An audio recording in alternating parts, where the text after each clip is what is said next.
Hello student, good morning all of you. आज हम complex analysis की जो सेकंड यूनिट है उसकी एक थ्योरम को करेंगे। उस थ्योरम का स्टेटमेंट है कि माना एक से संबद्ध प्रांत जी में, मतलब सिंपली कनेक्टेड डोमेन जी में एफ जेड एक सिंगल वैल्यूड एनालिटिक फंक्शन है, एक मानी विश्लेषिक फलन है। यदि ए बी कहाँ से हैं? जी से। कहाँ से? सिंपली कनेक्टेड डोमेन जी से हैं। तब हमें यहाँ पर ये दिखाना है कि integration limit A to B F Z D Z is equal to क्या होगा हमारा phi B minus phi A. यहाँ पर जो फाई जेड है वो एफ जेड का इंडेफिनिट इंटीग्रल है। मतलब ये कि एफ जेड क्या एक सिंगल वैल्यूड एनालिटिक फंक्शन है, किसमें? एक सिंपली कनेक्टेड डोमेन जी में। एंड ए और बी कहाँ से? इफ़ ए और बी कहाँ से? जी से बिलोंग कर रहे हैं। तो हमें यहाँ पर ये शुरू करना है कि जो इंटीग्रेशन है जिसकी लिमिट ए टू बी है एफ जेड डी जेड, वो क्या है? उसकी वैल्यू क्या होगी? Phi B minus phi A. यहाँ पर जो फाई है वो एफ जेड का इंडेफिनिट इंटीग्रल है, जिसके बारे में हमने लास्ट वीडियो में डिस्कस किया था। अब सबसे पहले इसके लिए हम मान लेते हैं कि माना एफ जेड, मान लिया क्या है? एफ जेड की जो वैल्यू है वो है हमारी F Z equal to integration limit Z not to Z F of Z D Z. Equation first रख दो इसे, ठीक है। अब यहाँ से जो एफ जेड है वो कैसा हो गया? Capital F Z small F Z का कैसा हो गया? Indefinite integral. अब देखो, अब यदि फाई जेड, यदि क्या है? फाई जेड एफ जेड का क्या हो? अनिश्चित समाकल हो, मतलब इंडेफिनिट इंटीग्रल, अनिश्चित समाकल हो। तो देखो, लास्ट टर्म हमने प्रूव किया था कि किसी भी फंक्शन के जो अगर दो इंडेफिनिट इंटीग्रल्स का जो डिफरेंस है वो एक कांस्टेंट होता है। मतलब दो इंडेफिनिट इंटीग्रल, किसी भी फंक्शन के दो इंडेफिनिट इंटीग्रल होते हैं, डिफर बाई ए कांस्टेंट होते हैं। तो यहाँ से क्या होगा? Phi Z minus F Z is equal to क्या होगा? के। या हम ये कह सकते हैं कि डिफर बाई ए कांस्टेंट, तो ये क्या होगा? फाई जेड इजकल टू क्या होगा? F Z plus some constant K. जहाँ के क्या है? कोई अचर है। के क्या है? कोई अचर है, क्योंकि ये हम लास्ट थ्योरम में प्रूव कर चुके हैं। अब तो दो से फाई ऑफ बी क्या होगा? फाई ऑफ बी होगा हमारा एफ बी प्लस के। एंड फाई ऑफ ए क्या होगा? एफ ए प्लस के। तब हमारा यहाँ से क्या इम्प्लाई होगा? Phi of B minus phi of A is equal to क्या हो जाएगा? F V minus F of A. Equation number 3 रख दी। नाउ अब फ्रॉम 1 समीकरण एक क्या है हमारी कि एफ जेड इजकल टू क्या है? Integration limit Z not to Z F Z D Z. अब हमने क्या किया? अब क्या निकालना है? हम एफ ऑफ बी। अब देखो एफ ऑफ बी क्या होगा फिर? एफ ऑफ बी क्या होगा? Limit integration limit Z not to B F Z D Z. Equation 4। And F of A is equal to क्या होगा? Z not to B F of Z D Z. ये हो गया। अब देखो 4 माइनस 5 कर देते, सब तक क्या कर दें? 4 माइनस 5, या इक्वेशन 4 से इक्वेशन 5 को हमने क्या कर दिया? सब्ट्रैक्ट कर दिया। तो अब यहाँ से क्या इम्प्लाई होगा? F of B minus F of A. ये क्या होगा? Integration limit Z not to B F Z D Z minus integration limit Z not to A F Z D Z, या हम यहाँ से आके लिख सकते हैं F of B minus F of A is equal to क्या, Z not to B integration F Z D Z limit क्या होगी जेड नॉट टू बी। अब इस क्या करें, इस इंटीग्रेशन की लिमिट चेंज कर दें तो माइनस माइनस प्लस हो जाएगा। तो यहाँ क्या करें, A to Z not F Z D Z, integration की प्रॉपर्टी से यहाँ से हमारा ये किसके बराबर होगा, F of B minus F of A किसके इक्वल हो गया, A to B F Z D Z. Equation 6। अब देखो फ्रॉम 3 and 6 क्या इम्प्लाई हो गया, five of B minus five of A is equal to क्या होगा, integration limit A to B F Z D Z, या हमारा क्या हो गया, A to B F Z D Z is equal to five of B minus five of A. यही क्या करना था हमें, यही हमें प्रूव करना था। अब हम कुछ जैसे कॉची फंडामेंटल थ्योरम है और इंटीग्रेशन थ्योरम है, इन पर बेस्ड कुछ क्वेश्चंस को हम प्रूव करें। क्वेश्चन है हमारा, हमें इवेल्युएट करना है इंटीग्रल क्या, integration Z square D Z limit क्या है 0 to 1। अब देखो यहाँ पर क्या है, here F Z is equal to क्या हमारा Z square F Z D Z. अब देखो एफ जेड कैसा हमारा एक बहुपद है, अब कैसा ये कैसा हो गया हमारा बहुपद हो गया, बहुपद हो गया तो हमारा ये कैसा होता, कोई भी बहुपद कैसा होता हमारा विश्लेषक होता है, मतलब एफ जेड हमारा कैसा हो गया एनालिटिक, एफ जेड कैसा हो गया एनालिटिक। क्यों, सिंस देखो यहाँ पर लिख दें एफ जेड इजकल टू क्या है Z square is a polynomial function, कैसा होगा बहुपद फलन है। और हमें ये क्या पता है, और हम जानते हैं कि बहुपद जो फलन है वो कैसा होता है विश्लेषक होता है। एंड देयरफॉर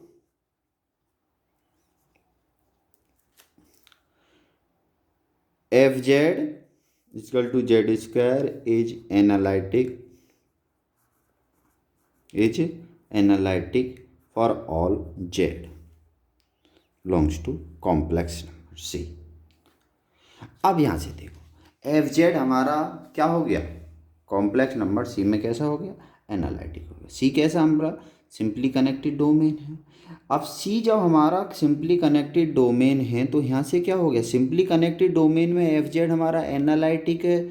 और हमने ये भी पढ़ा है कि जब कोई फंक्शन किसी सिंपली कनेक्टेड डोमेन में एनालिटिक होता है तो किन्हीं दो पॉइंटों को उस डोमेन के कोई दो पॉइंट ले लो एक, और कोई भी कर्व ले लो उस डोमेन में जो उन दोनों पॉइंटों को ज्वाइन कराता है, वो जो इंटीग्रेशन है वो पाथ से इंडिपेंडेंट होता है, फ्री फ्रॉम पाथ होता है, फ्री फ्रॉम पाथ होता है। तो यहाँ पर हम क्या लिखेंगे, हेंस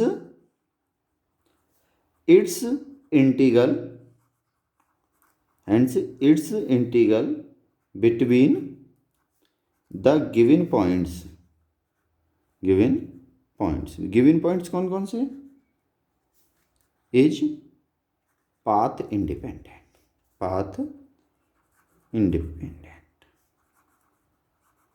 पॉइंट कौन से हैं, ये जीरो, एक तो जीरो को ये पॉइंट्स कौन कौन से हैं हमारे, देखो पॉइंट्स हमारे 0,0 और एक है हमारा 1 + i मतलब 1,1।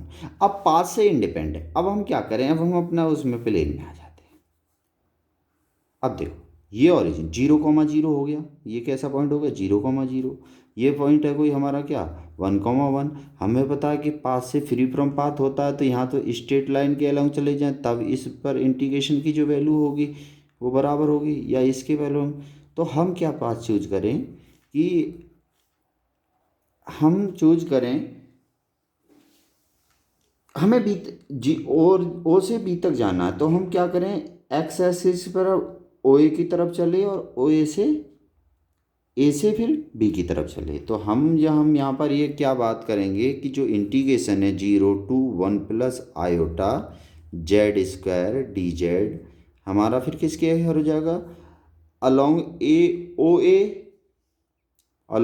ए Z square D Z plus along A B Z square D Z. अब देखो ऐसे जब हम यहाँ पर ये दिखा चुके हैं कि एफ जेड कैसा एनालिटिक है, और ये कैसा, जब कोई फंक्शन किसी डोमेन में एनालिटिक होता है तो उस पॉइंट डोमेन के कोई भी दो पॉइंट लें और उस कोई भी कर्व लें जो इस कहाँ पर है उन दो पॉइंटों को मिला रहा और उस डोमेन में है, तो उस पर इंटीग्रेशन की वैल्यू क्या है,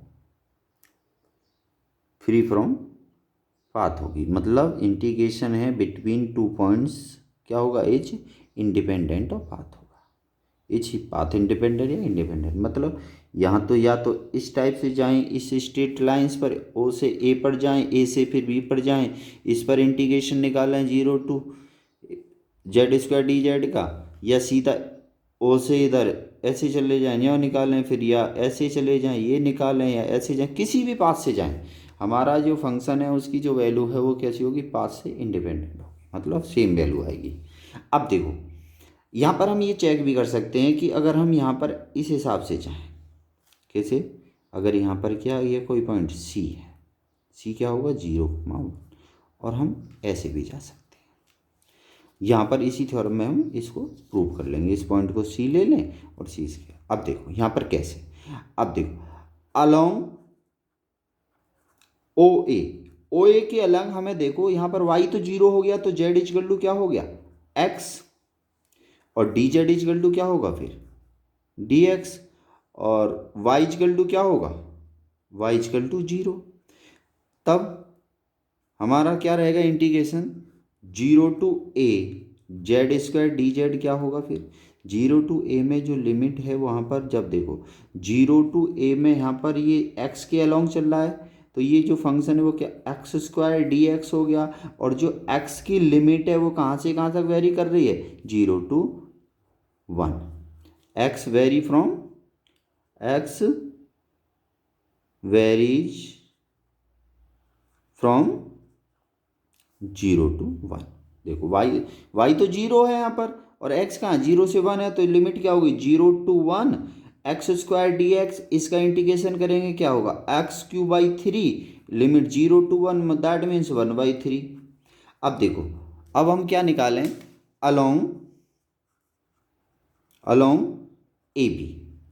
अब देखो अलोंग ए बी में हमारा जो x है वो तो फिक्स हो गया, x इजकल टू क्या हो गया 1 हो गया, तब हमारा z इजकल टू क्या होगा 1 प्लस आयोटा वाई, और डी जेड इजकल टू क्या होगा आयोटा डी वाई। अब देखो जब हमारा यहाँ से क्या करना है, अब x तो फिक्स है, तो y कहाँ से कहाँ तक जाएगा, y की जो वैल्यू है y कहाँ से कहाँ तक करेगा वेरी, y वेरीज फ्रॉम, देखो यहाँ से यहाँ पर y यहाँ पर 0 to 1, y varies from 0 to 1।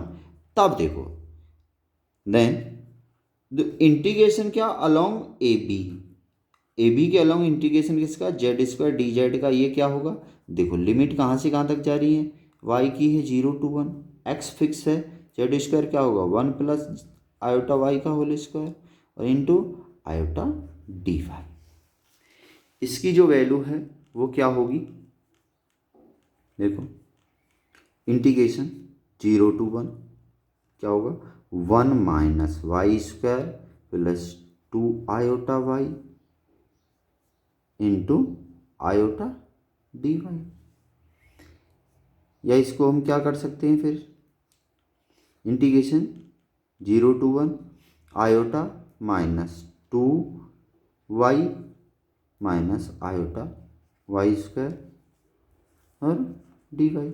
Integration करोगे तो क्या होगा iota Y minus Y square minus iota y³/3, limit क्या होगी 0 to 1। अब लोअर लिमिट पे तो जीरो हो गया, ये क्या होगा iota -1 minus iota by 3, that means -1 plus 2 iota by 3, -1 plus 2 iota by 3। अब यहाँ से देखो ए बी और इसके अलोंग दोनों के निकाल दिए ना। अब यहाँ हमारा क्या होगा now integration limit 0 to 1 plus iota Z square D Z, इसकी वैल्यू क्या होगी। अब देखो अलोंग ओ ए क्या आया हमारा 1/3 प्लस ए बी के अलोंग क्या आया आपका -1 प्लस 2 आयोटा बाई 3, तो ये हमारा यह क्या हो गया -2/3 प्लस 2 आयोटा बाई 3, या हम ये कह सकते हैं क्या 2/3 अगर कॉमन ले क्या होगा आयोटा -1, ये इसका आंसर हो गया। अब देखो हमें यहाँ से वेरीफाई करना है, वेरीफाई कैसे, हम कह रहे हैं कि इंडिपेंडेंट ऑफ पाथ होता है। अब हम क्या करें, अगर हम क्या ले लें, अब पाथ कैसा सेलेक्ट कर लें, integration another way another path, दूसरा पाथ क्या ले लें 0 to 1 प्लस आयोटा में क्या ले जेड स्क्वायर डी जेड, इसको क्या O C Z square D Z plus C B Z square D Z निकालते हैं। अब देखो यहाँ से ओ सी पर क्या होगा, देखो अलोंग ओ सी के जो अलोंग देखो x 0 हो गया, y वेरी फ्रॉम 0 to 1 मतलब y, और z इजकल टू क्या होगा iota y, and D Z is equal to क्या होगा आयोटा डी वाई। तो यहाँ से क्या होगा 0 to ओ सी जेड इस along O C Z square D Z की वैल्यू क्या होगी 0 to 1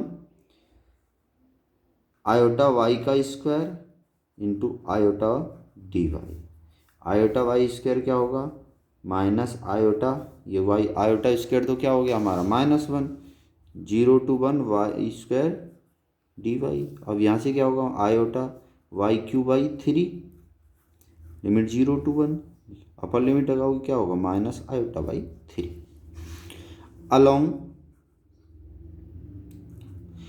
सी बी। अब देखो सी बी के अलोंग हमारा हम जब यहाँ पर सी बी के अलोंग लेके चल रहे हैं तो सी बी के अलोंग हमारा जो एक्स है वो फिक्स हो जाता है 1, सॉरी वाई है वो वाई क्या फिक्स हो जाता है वाई 1 हो जाता है, एक्स कहाँ से कहाँ तक वेरी कर रहा है 0 to 1।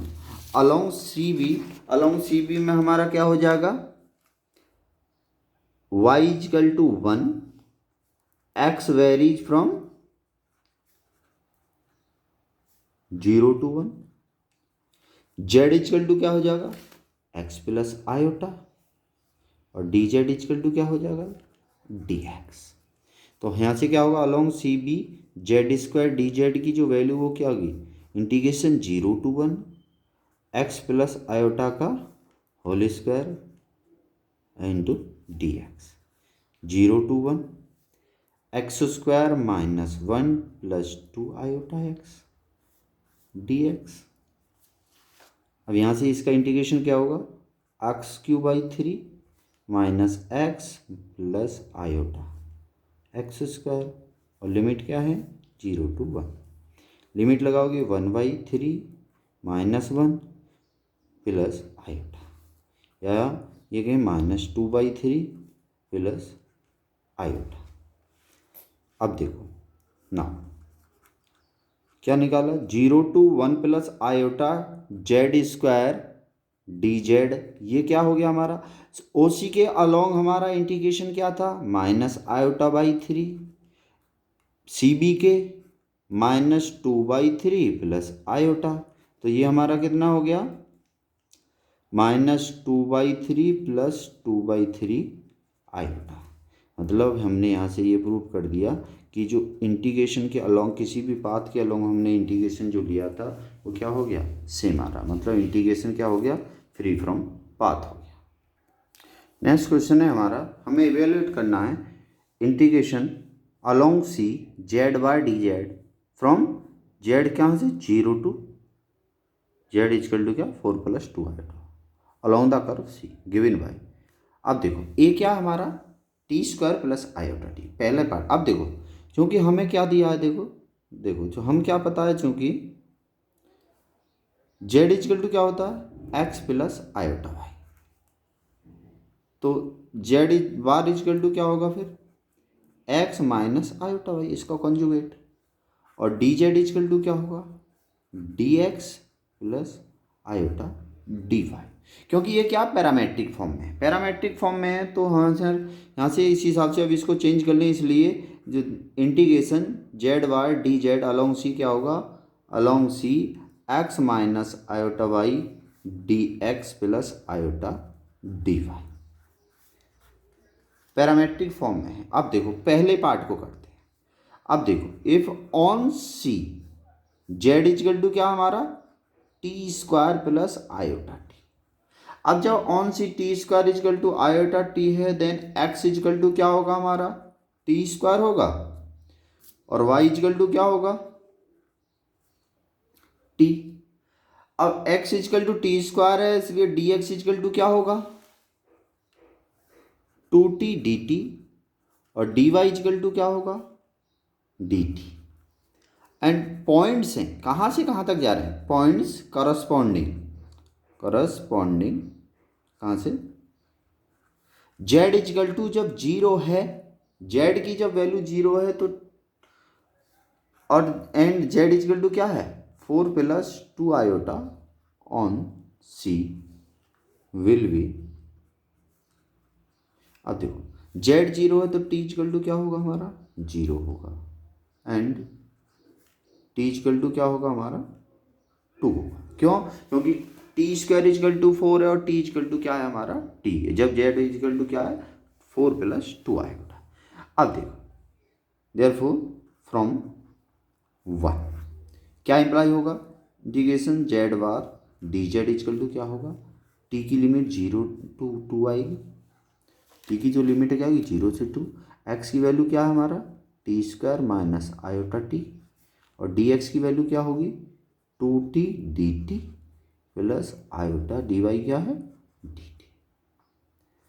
यहाँ हम यहाँ से क्या कहें इसको इंटीग्रेशन लिमिट 0 से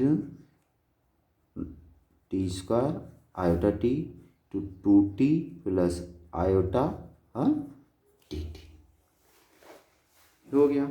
अब इसकी मल्टीप्लाई अगर हम कर दें तो क्या होगा लिमिट 0 से 2t³ माइनस ये plus iota T minus 2 iota t² +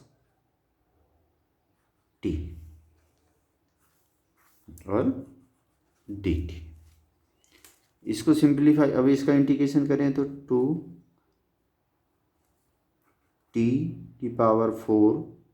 या t⁴/2 आएगा, क्योंकि 4/4 आ गया तो 2 से 2 कैंसिल हो गया, plus iota t²/2 minus 2 iota t³ plus iota t²/2, और लिमिट क्या होगी 0 to 2।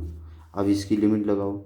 अब देखो अब लोअर लिमिट पे तो 0 हो गया, अपर लिमिट पे 16 8 हो गया, plus 2 iota minus 16/3 iota plus 2, that means 10 -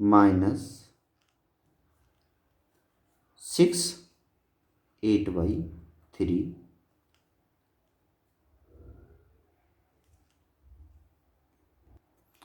यहाँ पर हमारा आयोटा t² था, तो ये क्या t³/3, तो ये क्या 8/3 आयोटा माइनस 16/3 आयोटा, तो ये क्या 10 - 8/3 आयोटा। तो ये पहला पार्ट हमारा ये कंप्लीट हो गया।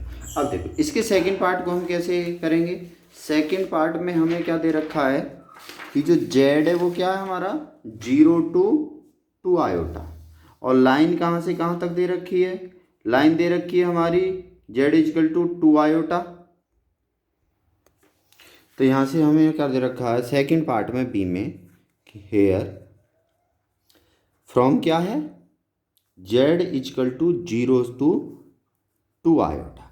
अब देखो यहाँ पर 0 से 2 आयोटा का क्या मतलब है, इमेजिनरी एक्सिस पर, मतलब यहाँ से 0 से 2 आयोटा, 0,2 हो गया, ये क्या हो गया ए पॉइंट, यहाँ से यहाँ तक है। उसके बाद में क्या दे रखा है,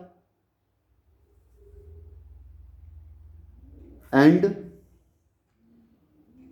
फ्रॉम जेड इजकल टू क्या है 2 iotas to Z is equal to 4 plus 2 iota, मतलब ये एक फिर से स्ट्रेट लाइन है 0 to 2 आयोटा। तो यहाँ से एक पॉइंट हो गया सी के कोऑर्डिनेट क्या है 0,2, तो यहाँ ए सी और ये है, मतलब हमारा ये क्या हो गया, ये जो इंटीग्रेशन जो हमारा दिया हुआ था ये किसके अलोंग हो गया, 0 से 2 स्ट्रेट लाइन है, ए से बी ये हो गया, इसी देयरफॉर फ्रॉम फर्स्ट ये क्या होगा integration C Z bar D Z equal to क्या होगा, इंटीग्रेशन अलोंग क्या, यहाँ पर क्या होगा O A Z bar D Z plus A C Z bar और D Z, A C Z bar और डी जेड, या हम यहाँ कहें along O A X minus iota Y D X plus iota D Y plus along A C X minus iota Y D X plus iota D Y, ये होगा। अब देखो यहाँ से क्या होगा, अलोंग ओ ए के अलोंग हमारा हमें पता चल रहा है कि x इक्वल टू क्या है 0, और y कहाँ से कहाँ तक वेरी कर रहा है, y वेरीज फ्रॉम 0 to 2, तो यहाँ से क्या हो गया z इक्वल टू क्या होगा आयोटा वाई, तो जेड बार इक्वल टू क्या हो गया, ये यहाँ से ये कैंसिल आउट कर देते हैं, यहाँ से सिंपल हम वहाँ से ही बढ़ा लेते हैं, इसी से ले लेंगे स्टार इक्वेशन, जेड बार क्या होगा माइनस आयोटा और डी जेड इक्वल टू क्या होगा iota D y and d x equal to ये हो गया। अब देखो along O A Z bar d h z bar क्या होगा फिर ना, जेड वाई कहाँ से कहाँ तक वेरी कर रहा है 0 से 2, क्योंकि वाई में कन्वर्ट हो जाएगा, जेड बार क्या है आयोटा वाई और डी जेड क्या है आयोटा डी वाई, या यहाँ से कहीं में क्या होगा 0 to 2 y square D y, sorry y d Y, या हम ये कहें क्या होगा वाई स्क्वायर बाई 2 लिमिट 0 से 2, तो यहाँ से along O A Z bar D Z equal to क्या हो गया हमारा, लिमिट लगाएंगे तो जो 2 एंड अलोंग ए सी के अलोंग हमारा वाई फिक्स है, वाई इक्वल टू क्या है 2 है, एक्स वेरी कहाँ से कहाँ तक कर रहा है, एक्स वेरीज फ्रॉम 0 to 4, तो जेड इक्वल टू क्या होगा एक्स प्लस 2 आयोटा, तो जेड बार इक्वल टू क्या होगा x minus 2 iota and D Z equal to क्या होगा d x, D x d Z equal to क्या हो जाएगा डी एक्स। ना along A C Z bar D z का जो इंटीग्रेशन है वो क्या होगा, लिमिट कहाँ एक्स की 0 to 4 जाएंगी, अब तो वाई फिक्स है, और डी जेड बार क्या होगा एक्स माइनस 2 आयोटा और डी एक्स, तो ये जो इंटीग्रेशन है वो क्या होगा x square by 2 minus 2 iota x, और लिमिट लगाएंगे क्या 0 to 4, अब यहाँ पर लिमिट अप्लाई करेंगे तो क्या होगा 16 8 माइनस 8 आयोटा। ना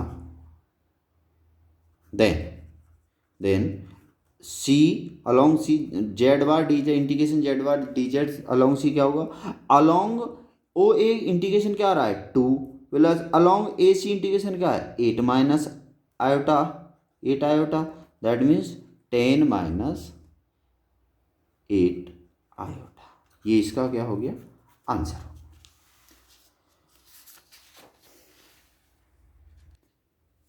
अब हम एक कॉची थ्योरम पर एक एग्जांपल आपको बता देते हैं ताकि आप अपने एक्सरसाइज के क्वेश्चंस को और बाकी को और लगा लें कि verify Cauchy theorem for function F Z. अब देखो जेड इजिकल टू क्या दे रहा है, Z Q minus iota Z square minus 5z plus 2 iota. अब ये कैसा हमारा पॉलिनोमियल है, इस पर बेस्ड क्वेश्चन करा से।